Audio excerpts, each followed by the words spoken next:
வணக்கம். தமிழன் செய்தி களம். சீர்காழியில் சட்டமன்ற தேர்தலில் பொதுமக்கள் அச்சமின்றி வாக்களிக்க எல்லை பாதுகாப்பு படை வீரர்கள் மற்றும் போலீசார் அணிவகுப்பு பேரணி நடத்தினர்.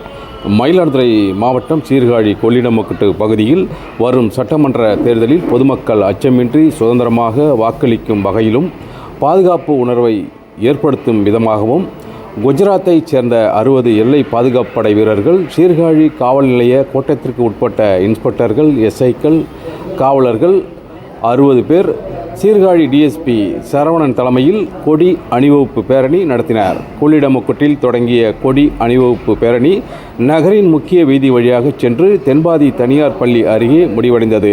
பேரணியில் கலந்து கொண்ட எல்லை பாதுகாப்பு படை வீரர்கள் துப்பாக்கி ஏந்தியவாறு சென்றது குறிப்பிடத்தக்கது.